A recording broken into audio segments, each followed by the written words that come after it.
अस्सलामुअलैकुम friends and welcome to third सहरी। तो अभी मैं बना रही हूँ सहरी के लिए ऑमलेट। हस्बैंड के लिए सालन पड़ा हुआ था तो मैंने सोचा कि अपने लिए ऑमलेट बना लूँ क्योंकि मुझे वो पसंद नहीं था। तो मैं अब जो है वो अपने लिए ऑमलेट बनाती हूँ।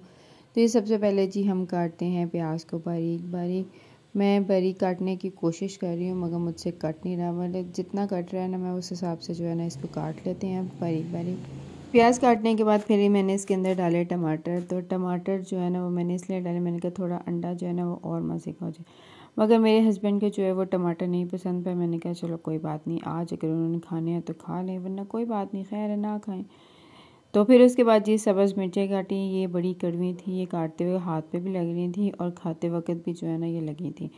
फिर उसके बाद ये हल्का सा नमक डाला मैंने हस्बे ज़रूरत जो था। फिर उसके अंदर डाली थोड़ी सी सुरख मिर्चें।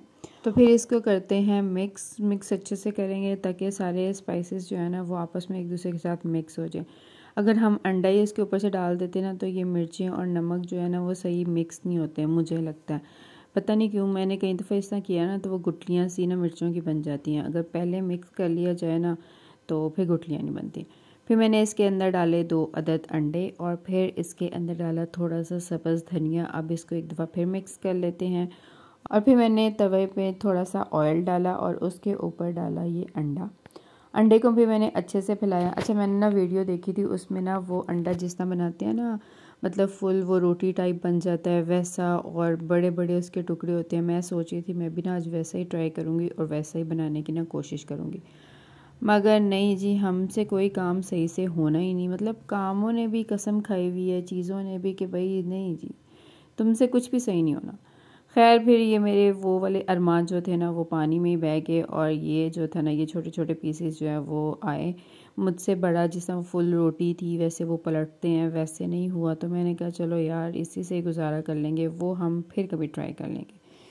तो ये जी अब अंडा बन गया है, तो दोनों साइडों से पक गया था। तो अब इसको जी उतार के मैं रखती हूँ प्लेट के अंदर और फिर बनाते हैं जी पराठा। तो आज मेरा जो दिल था ना वो पराठा खाने का था। 2 दिन से मैं खुश्क रोटी खा रही थी तो मैंने सोचा कि आज पराठा खाते हैं। अक्सर लोगों की वीडियोस मैंने देखी हैं तो वो सहरी में पराठा, लस्सी, अंडा और इस तरह की चीज़ें खा रहे थे। तो मैंने सोचा कि आज मैं भी वो फुल शशके वाले करते हैं, हैवी वाला नाश्ता, पराठा, अंडा और लस्सी वाला। फिर जी मैंने तो रोटी बेली और इसके ऊपर लगाया देसी घी और फिर मेरे खुराफाती दिमाग ने कहा कि आज हम वो वाला पराठा बनाते हैं जो इस तरह कट्स लगा के बनाते हैं ना, वो वाला। खैर मैंने शुरू कर दिया, छुरी ली, उससे जो है ना अब इस पर कट लगा रही हूँ। अच्छा, कट मैंने लगा तो लिए, बेचारी आधे ठीक लगे आधे नहीं ठीक लगे। अब जब मैं इसको उठा रही थी तो मुझे समझ नहीं आ रही थी वो कट कहाँ जा रहे हैं और ये जो है फोल्डिंग में ये कहाँ जा रहा है। फिर मैंने सारे को इकट्ठा किया। मैंने कहा यार ये अपने बस की बात नहीं है, हम फिर कभी ट्राई करेंगे। अभी सहरी का टाइम इतना नहीं है कि हम ट्राइयों में लगे रहें। तो सादा सा जो पराठा है ना उसको बनाते हैं और फिर जी खाते हैं।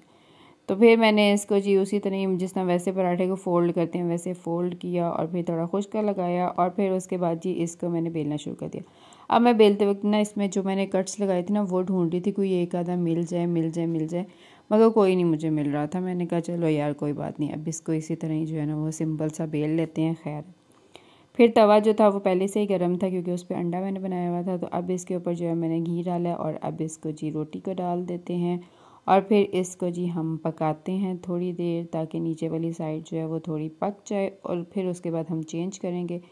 तो फिर ये जी छपाक करके हमने इसकी साइड चेंज करी और नीचे से ये थोड़ी गोल्डन भी हो गई थी। अब दोनों साइडों को अच्छे से जो है वो घी लगा के पका लेते हैं। तो अब ये पक गई है और तो ये मेरा 36 नोकों वाला पराठा जो है वो रेडी है। तो फिर उसके बाद जी मैंने हस्बैंड के लिए पराठा बनाया आज।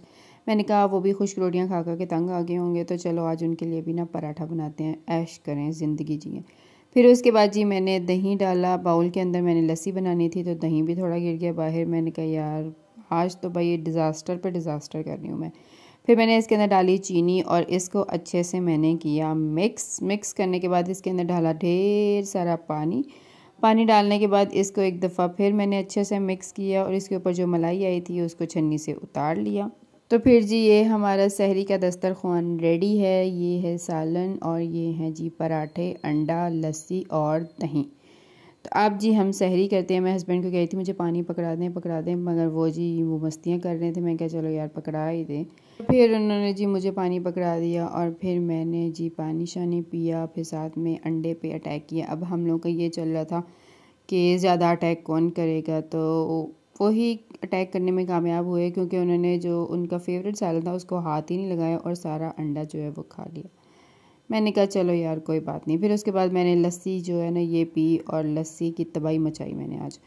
फिर मुझे याद आया कि मैंने हस्बैंड के ऑफ़िस के कपड़े प्रेस करने हैं, तो फिर मैंने जी ये पहले पैंट प्रेस की, फिर उसके बाद जी ये शर्ट प्रेस की। अच्छे से मैंने इनको प्रेस किया, सारी इनके सिलवटें और आंकड़ें जो है ना मैंने इनकी निकाल दी। मैंने कहा भाई तुम लोगों में आंकड़ नहीं होनी चाहिए, हम हैं आंकड़ों के लिए। इनकी आंकड़ निकालने के बाद फिर मैंने इन्हें स्ट्रेट करके इन्हें लटका दिया। मैं क्या अब यहाँ से हिलना नहीं, बस सुबह जब मेरे हस्बैंड तुम्हें बुलाएं तभी हिलना, उसके अलावा नहीं। फिर उसके बाद मुझे याद आया सहरी वाले बर्तन धोने हैं, तो मैं जी बर्तन धोने लग गई। और फिर जी उसके बाद नमाज़ पढ़ेंगे और फिर जी सोएंगे और फिर इंशाल्लाह उठेंगे सुबह, ज़िंदगी रही तो। आज का व्लॉग यहीं तक था। वीडियो अच्छी लगे तो लाइक करिएगा और वीडियो को ज़्यादा से ज़्यादा शेयर करिएगा और कमेंट सेक्शन जो है वो दुआओं से भर दीजिएगा, वरना अगर कोई गिला शिकवा हो तो उससे भी भर सकते हैं, ये आपकी मर्ज़ी है। अल्लाह हाफ़िज़।